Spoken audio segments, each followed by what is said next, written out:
This test comprises of 5 topics, each of which carries a maximum of 20 points, which is 20%.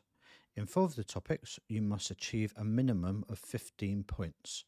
The last topic relates to the daily vehicle checks. There are 10 answers, all of which are worth 2 points.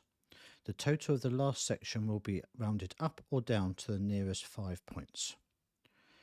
A score of less than 15 in any of the 4 topics would result in a foul.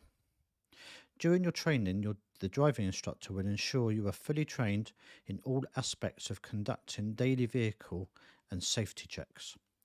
In this video, we're going to be covering the first 4 topics. The first part of the video is security of your vehicle and contents. We will read out the question, followed by a suitable answer. If you have any doubts on any of these questions, please consult your trainer as they may teach it slightly differently. How would you check all passenger seats on this vehicle for comfort and safety? Seats should be subject to a visual scrutiny including all anchor points on the floor. Seat cushions should be checked to ensure they are clean, undamaged and secure. Ensure there is no loose or damaged trim around the seat which could cause damage to clothing or cause an injury. You're about to embark on a long journey in very cold weather.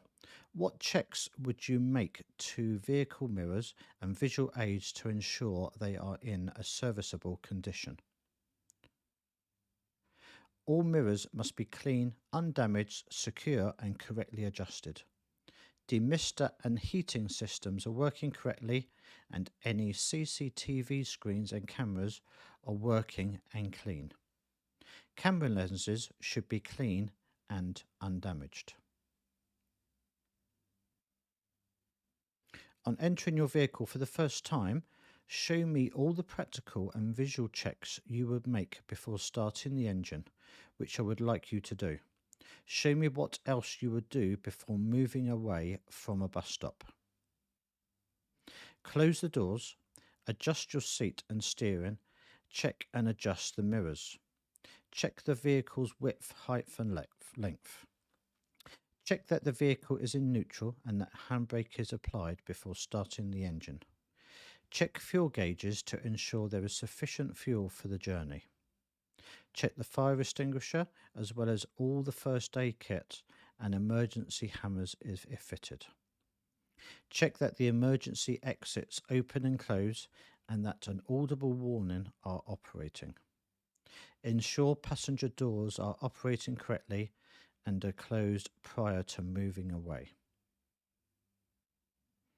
How would you check that all the seatbelts for their condition? What are the legal requirements governing their use and your responsibility in this matter? Fully deploy the seatbelt checking to ensure it is clean and undamaged.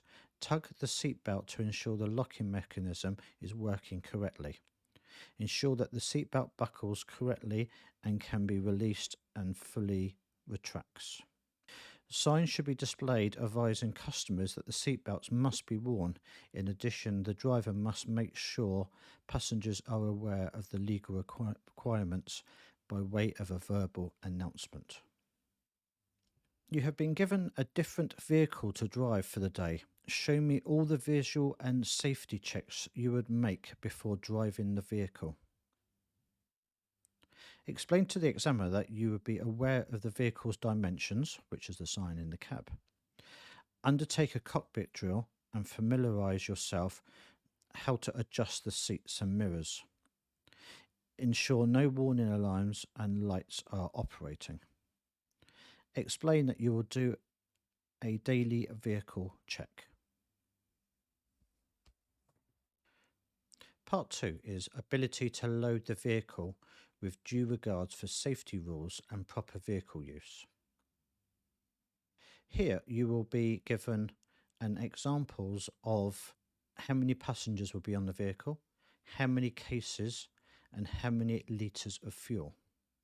I will put a description below in the video giving you some examples of how to work this out. But basically 15 passengers is 1,000 kilograms or 1 tonne. 15 suitcases of 330 kilograms, and 100 litres of fuel is 100 kilograms.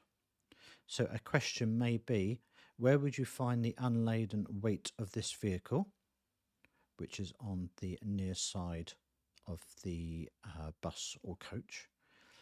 And how much weight would 15 passengers equal? How much extra weight would 15 cases equal? And how much extra weight would 100 litres of fuel equal? Question number 2. Show the examiner the docking area for the wheelchair on this vehicle.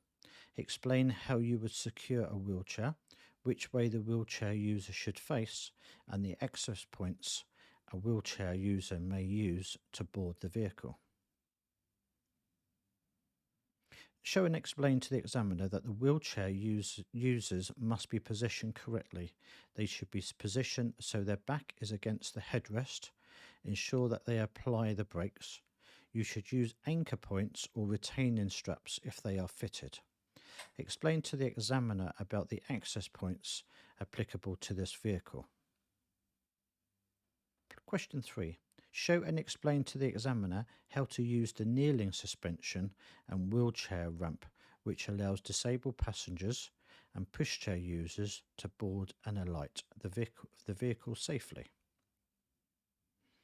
Explain to the examiner that you will pull up close to the curb, ensuring the doors are free from obstruction.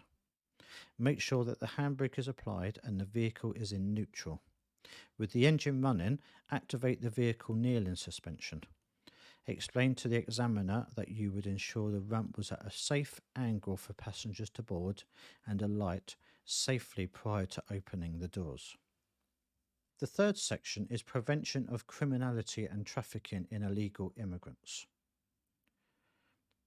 For this section, you must demonstrate that you can undertake checks on your vehicle to ensure that there are no illegal immigrants or prohibited items such as drugs being carried across borders. There are multiple questions that the examiner might use relating to this topic. However, all of the answers are the same. The possible questions that you could get are ones such as, you are parked at a border crossing and have left your vehicle unattended. Show and explain what security safety checks you would make before driving through customs. Or the examiner may ask, you have had a break just before boarding a cross-channel ferry. Show me what checks you would carry out before driving to customs. Or they could also ask, you are parked at a border crossing and following a rest period you suspect that your vehicle may have been tampered with. Show and explain to me what security safety checks you would make before driving through customs. The same answer for all of these would be, check on top of the vehicle, check underneath the vehicle, check all compartments that open, such as windscreen washer compartments, oil filler compartments, battery compartments, etc. Check all around the wheel arches, check with the engine bay. Check all luggage compartments, check any compartment inspection hatches or panels that open. Check underneath all the seats and tables. On completion of this check, remember to count your passengers and consult the passenger manifest. Section number 4 is access emergency situations. Question number 1. You are driving on a motorway and flames appear from the engine compartment. Explain to the examiner how you would deal with the electrical wiring fire. You'll be asked by the examiner to identify which fire extinguishers are safe to use on this type of fire. Stop as quickly and safely as possible on the hard shoulder. Apply the handbrake, select neutral and switch off the engine. Switch on the hazard warning lights. Evacuate the passengers to a place of safety. Contact the emergency services. If safe to do so, isolate the electrical supply and fuel cutoff. Tackle the fire if safe to do so using the appropriate fire extinguisher. Question number 2. Whilst driving on a main road, you notice a small fire which appears to be coming from the fuel system. Explain to the examiner how you would deal with the situation. You'll be asked by the examiner to to identify which fire extinguishers are safe to use on this type of fire. Stop as quickly and safely as possible. Apply the handbrake, select neutral and switch off the engine. Switch on hazard warning lights. Evacuate the passengers to a place of safety. Contact the emergency services. If safe to do so, isolate the electrical supply and fuel cut-off switch. Tackle the fire if safe to do so using the appropriate fire extinguisher. Question number 3. Your vehicle is stationary with the engine running and you are sitting in the driver's seat. You have just been involved in a road traffic incident. Explain to the examiner what actions you would take. Switch off the engine, warn other traffic by switching on hazard warning lights, contact the emergency services and check passengers for any injuries. Question number 4. The examiner may ask you to walk him or her around the vehicle and explain which overhangs and projections there are and the effects of these.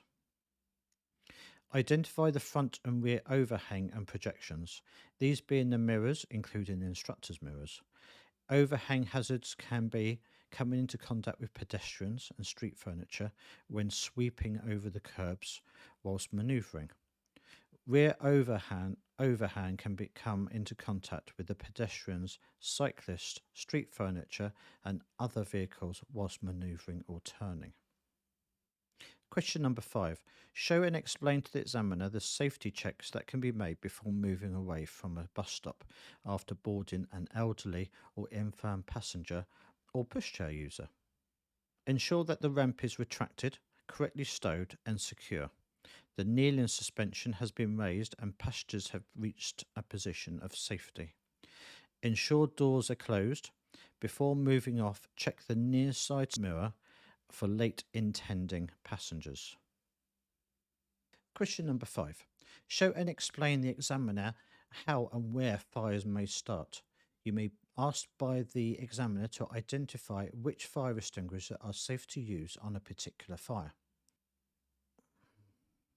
Whilst walking around, identify the areas where the fires are likely to start, such as tyres, fuel systems, engine compartments and electrical equipment. Visually check for fuel leaks around the fuel tank and filler cap. You must also mention that the passengers carrying lighters or matches could be a cause of fires being started. The final question is: you suspect a brake fault with your vehicle. Demonstrate to the examiner the following. What checks can you make to ensure the compressor is working correctly? Any checks you can make to identify air leaks? To check that the compressor is working correctly, with the ignition switched on but without the engine running, continuously pump the foot brake until the air tank gauges full and the warning light alarm begin to operate. Start the engine and watch the gauges begin to rise, and when the correct operating pressure is achieved, the warning light and alarm should stop.